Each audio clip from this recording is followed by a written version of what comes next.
வணக்கம் என் அன்பு சகோதர சகோதரிகளை, எப்படி இருக்கீங்க? நான் ரொம்ப சூப்பரா இருக்கேங்க. மேக்ஸோட பேட்டர்ன் வந்து சேஞ்ச் பண்ணிட்டாங்க. இந்த ரெண்டு தலைப்பு மட்டும் நீங்க பாத்தீங்கன்னா வரக்கூடிய குரூப் 4 எக்ஸாம்ல மினிமம் 2ல இருந்து 4 கேள்விகள் 100% உறுதி அப்படின்றதுக்கு 2022 2024 குரூப் 4 கொஸ்டினை ரெஃபரன்ஸா எடுத்துட்டு வந்திருக்கேன். வெறும் 250 கணக்கு தாங்க. அதை பார்த்தாவே போதும். ஃபஸ்ட்டு நான் அந்த ரெண்டு தலைப்பு என்னன்னு சொல்லிடுறேன். நம்மளுடைய சிலபஸ் எடுத்துங்க, புது சிலபஸ். அதில் யூனிட் 1ல் ஆப்டிடியூட் இருக்கா, அதில் விகிதம் மற்றும் விகிதாச்சாரம்னு இருக்கும். இதில் வந்து பார்த்தீங்கன்னா மொத்தம் 186 கணக்கு வந்து நான் ஷார்ட்கட்டில் நடத்தி கொடுத்துட்டேன். அது மட்டும் நீங்கள் பார்த்தா போதும். அதுக்கு அடுத்ததான் யூனிட் 2ல் ரீசனிங் இருக்கா, அதில் பகடை அப்படின்னு இருக்கும். இதில் ஒரு 62 கணக்கு 100% ஷார்ட்கட்டில் நடத்திட்டேன். இதை மட்டும் பார்த்தாவே போதும். ஆக மொத்தம் 248 கணக்குகள். இது எப்படி நான் சொல்கிறேன், அதாவது 2ல இருந்து 4 கேள்வி கன்ஃபார்ம் சொல்கிறேன் இல்லையா, அதெல்லாம் சும்மா சொல்கிறது இல்லைங்க, ப்ரூஃபோடு தான் சொல்லுவேன். அதுக்கு ப்ரூஃப் பாருங்களேன். 2022 குரூப் 4 எக்ஸாமில் 129வது கேள்வியாக விகிதம் மற்றும் விகிதாச்சாரத்தில் ஒரு கேள்வி கேட்டிருக்காங்க. அதுக்கு அடுத்ததா விகிதம் மற்றும் விகிதாச்சாரத்தில் 2வது கேள்வியாக 2022 குரூப் 4ல் 178வது கொஸ்டினாக கேட்டிருக்காங்க. நான் கொஸ்டின்லாம் படிக்கல, நீங்கள் பார்த்துங்க. அதுக்கு அடுத்ததா பகடையில் வந்து பார்த்தீங்களா 2022 குரூப் 4 எக்ஸாமில் 124வது கேள்வியும் பகடை ரிலேட்டடு, 173வது கேள்வியும் படத்தை கொடுத்து பகடையில் கேட்டிருக்காங்க. ஆக மொத்தம் நமக்கு 2022 குரூப் 4ல் 4 கொஸ்டின் கேட்டிருக்காங்க. சரிங்களா? இதில் முக்கியமாக நீங்கள் கவனிக்க வேண்டியது இருக்குது. என்னென்னா, இதுக்கு முன்னாடி இதே சிலபஸ் பேட்டர்ன் இருந்தாலும் அதில் வந்து ஆப்டிடியூட்டில் 15, ரீசனிங்கில் 10ன்னு இப்போ பிரித்து கொடுத்துட்டாங்க. அதுக்கு முன்னாடி அப்படிலாம் கிடையாது. ரீசனிங் அவ்வளோ கேட்க மாட்டாங்க, 5லேருந்து 8 கேள்வி வரைக்குள்ளே தான் இருக்கும். சரிங்களா?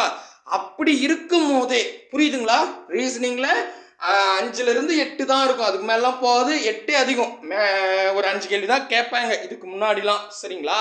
ஸோ இப்படி இருக்கும் போதே நமக்கு ரேஷியோவில் 2 கணக்கும் பகடியில் 2 கணக்கும் கேட்டிருக்காங்க. இப்போ தெளிவாக பிரித்து கொடுத்துட்டாங்க. ஆப்டிடியூட்டில் 15 கேள்வி. அப்போ 15 கேள்வினா டாபிக் ரொம்ப கம்மியாக இருக்குது. டாபிக் கம்மியாக இருக்கும்போது கண்டிப்பாக விகிதம் மற்றும் விகிதாச்சாரத்தில் 2 கேள்வி கேட்டே தரணும். ஓகேங்களா? இது ஏன் நான் அவ்வளோ ஸ்ட்ராங்காக சொல்கிறேன் அப்படின்னு கேட்டால், அடுத்ததாக இருக்கிற தனி வெட்டி கூட்டு வெட்டி, இதில் கூட்டு வெட்டிக்கு அவ்வளோ இம்பார்ட்டன்ட் கொடுக்க மாட்டாங்க, தனி வெட்டிக்கு தான் இம்பார்ட்டன்ட் கொடுப்பாங்க. அதை பற்றி நான் பின்னாடி சொல்கிறேன். இப்போதைக்கு விகிதம் மற்றும் விகிதாச்சாரத்தில் 2 கேள்வி கன்ஃபார்ம் அப்படின்ற மட்டும் மைண்ட் செட் வச்சுங்க. சரிங்களா? அடுத்தது ரீசனிங் எடுத்துக்கிட்டா, இதில் டாபிக் என்னவோ கம்மியாக இருக்கும், உள்ள சப் டாபிக் நிறைய இருக்கும். ஆனால் டிஎன்பிஎஸ்சியோட கடந்த 10 வருஷம் மூவ்மெண்ட் பார்த்தினா ரீசனிங்கில் எங்கே ஃபோக்கஸ் பண்ணுறாங்க அப்படின்னும் போது, இது தனி தலைப்பாக பகடை இருக்கு இல்லையா, அது மோஸ்ட்லி ஒரு எக்ஸாமில் இருந்துட்டு இருக்கும். ஒரு 10 கொஸ்டின் எடுத்துங்க, ஏதாவது ஒரு 10 கொஸ்டின் செலக்ட் பண்ணி எடுத்தீங்கன்னா அதில் 4லேருந்து 5 கொஸ்டின் பேப்பரில் பகடை இருக்கும். சொல்கிறது புரியுதா? அப்படி தான் கேட்டுட்டு வராங்க. அப்போ கண்டிப்பாக இந்த பகடையில் இருந்து நமக்கு கொஸ்டின் கேட்க வாய்ப்பு அதிகமாகவே இருக்குது. சரிங்களா? ஸோ அதனால தான் நான் 2லேருந்து 4 கேள்விகள் உறுதி அப்படின்னு சொல்கிறேன். புரியுதா நான் என்ன சொல்ல வரேன்னு? புரியுதுங்களா? இன்னொரு ப்ரூஃப் இருக்குது. 2024 குரூப் 4ல் 138வது கேள்வியும் 144வது கேள்வியும் ரேஷியோவில் கேட்டிருக்காங்க, பகடியில் கேட்கல. ஒன்றும் பிரச்சனை இல்லை.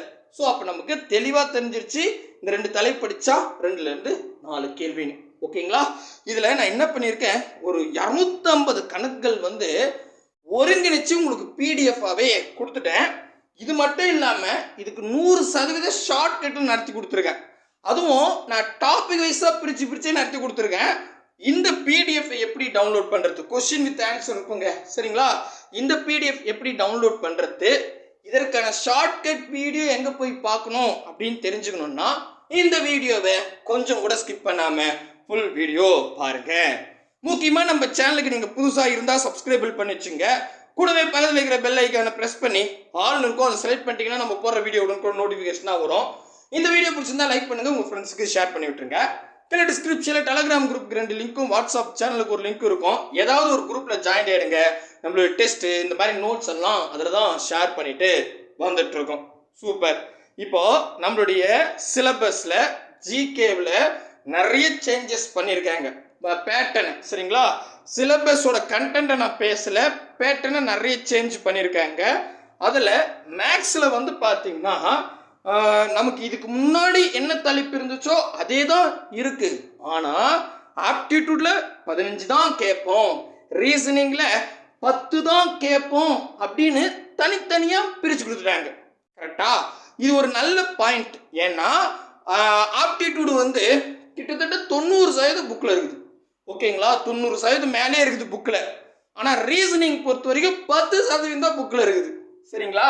அப்போ ரீசனிங் டாபிக் நம்ம வெளியே தான் படித்தாகணும் ஒரு 90%. ஆனால் ஆப்டிடியூடை பொறுத்த வரைக்கும் புக்லேயே இருக்குது 90%. தெளிவாக புரியுதா நான் சொல்கிற இது? அப்போது நம்ம ஒரு சராசரியாக வச்சுக்கணும்னா புத்தகத்தில் இருந்து 15 17 கேள்விகள் மாடல் இருக்கும். நான் சொல்கிற கான்செப்ட் தெளிவாக புரிஞ்சுங்க.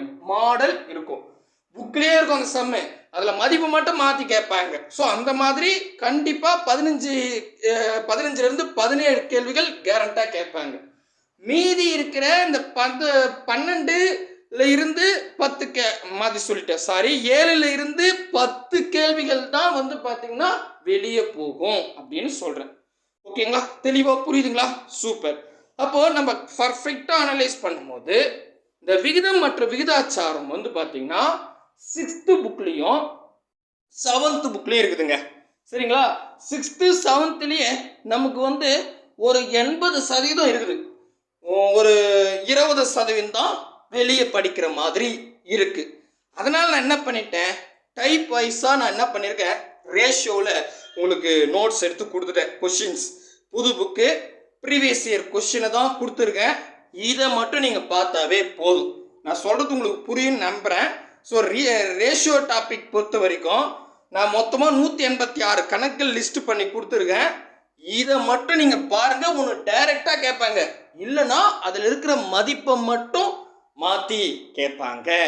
புரியுதுங்களா? சொல்கிறது புரியுதுங்களா? சூப்பருங்க. ஸோ இதை டைப் வைஸாகவே பிரித்து கொடுத்துருக்கேன். நீங்கள் கண்டிப்பாக ஒரு முறையாவது ட்ரை பண்ணி பாருங்கள். இது வர நிறைய இருக்குது சார் பேஜ் அப்படின்னா அதை ஒருங்கிணைச்சி வெப்சைட்டில் போட்டிருக்கேன், அதை நான் பின்னாடி சொல்கிறேன். அதுக்கு அடுத்த தலைப்பு அப்படின்னு பார்த்தீங்கன்னா பகடை.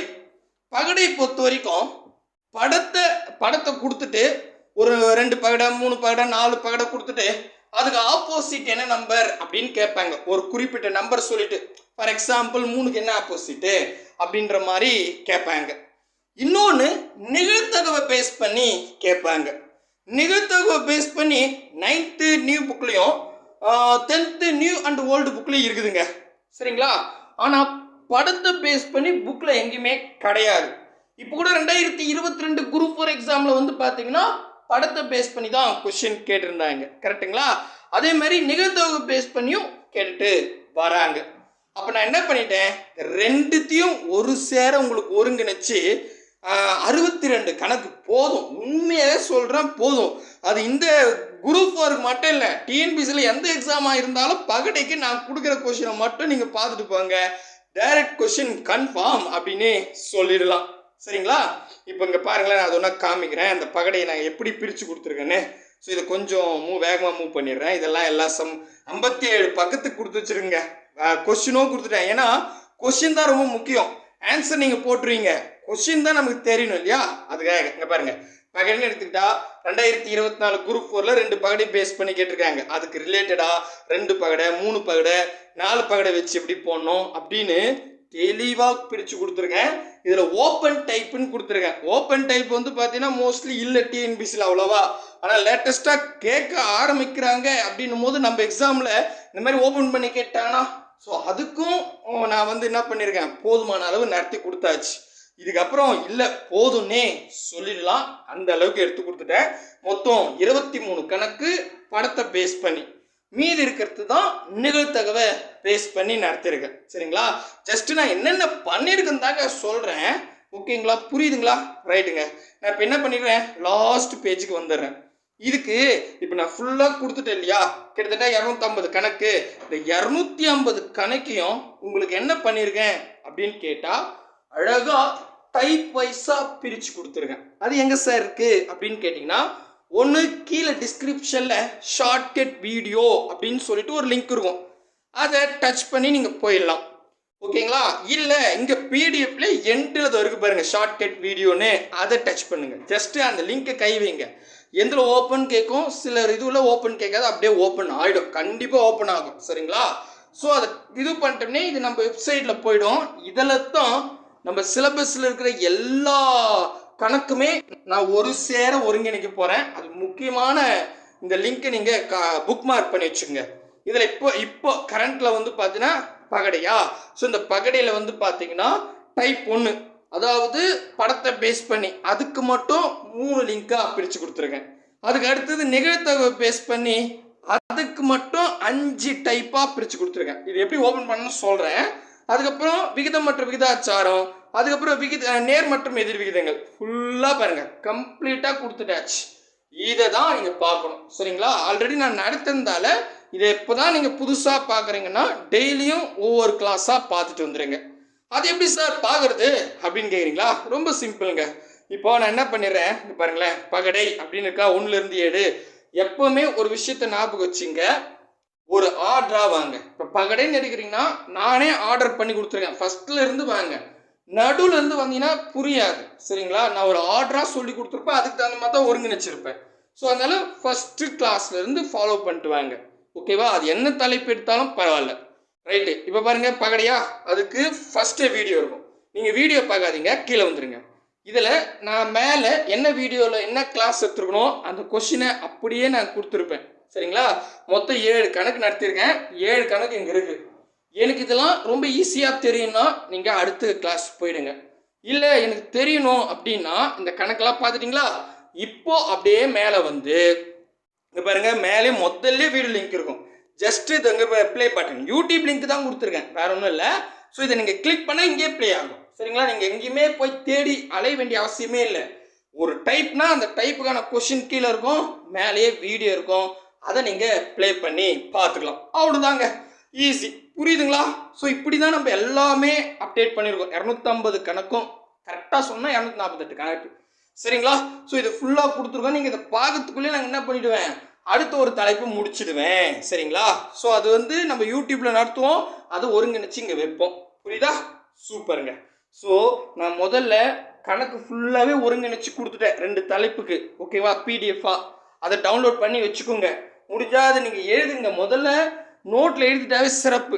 ஓகேவா? பொறுமையாக நீங்கள் எழுதிங்கன்னா அதுக்கு ஆன்சர் இங்கே போட்டு வச்சுருக்கேன். ஒரு 7 கணக்கு எழுதிருங்க.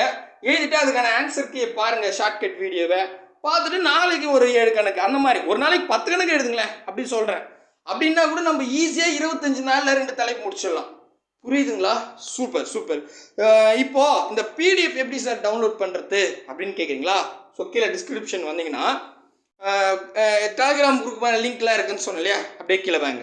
வந்தால் பிடிஎஃப் அப்படின்னு எழுதி வச்சுருப்பேன். பிடிஎஃப் அப்படின்னு எழுதி வச்சுருப்பேன். இங்கே ஒரு லிங்க் இருக்கும், அதை கிளிக் பண்ணுங்கள். அதை கிளிக் பண்ணால் நம்ம வெப்சைட் போகும். போனால் ஒன்றும் இருக்காது, அப்படியே நவுந்து வந்தீங்கன்னா 2 விளம்பரத்துக்கு நடுவில் டவுன்லோடு இயர் அப்படின்ற ஒரு ப்ளூ கலர் பாக்ஸ் இருக்கும். அதை கிளிக் பண்ணுங்கள். அதை கிளிக் பண்ணால் ஒரு 15 செகண்ட் வெயிட் பண்ணுங்கள். 15 செகண்டுக்கு அப்புறம் டவுன்லோட் நவ் அப்படின்ற ஒரு ப்ளூ கலர் பாக்ஸ் வரும். அதை கிளிக் பண்ணால் ஆட்டோமேட்டிக்காக டவுன்லோட் ஆகிடும். உங்கள் மொபைல் கேரில் இருக்கும், போய் செக் பண்ணி பார்த்துக்குங்க. கண்டிப்பாக நம்மளுடைய பிளான் யூஸ்ஃபுல்லாக இருக்கும் அப்படின்னு நம்புகிறேன். ஏன்னா எந்தவித கோச்சிங் சென்டரும் போகாமல் வீட்லேயே எல்லா வேலையும் செஞ்சு முடிச்சுட்டு ஃப்ரீ டைமில் படித்து 190க்கு மேற்பட்ட கேள்விகள் போடணும். இதை நம்ம பழைய சிலபஸ்லேருந்து சொல்லிட்டு வரோம். புது சிலபஸாக இருந்தா என்ன, பழைய சிலபஸாக இருந்தா என்ன, அழகாக கரெக்டான முறையில் ப்ராக்டிஸ் பண்ணால் 190க்கு மேற்பட்ட கேள்விகள் எளிமையாக வாங்கிட முடியும். கூடவே வாங்க, அரசு வேலையோடு போங்க. பாய் பிரதர் அண்ட் சிஸ்டர்.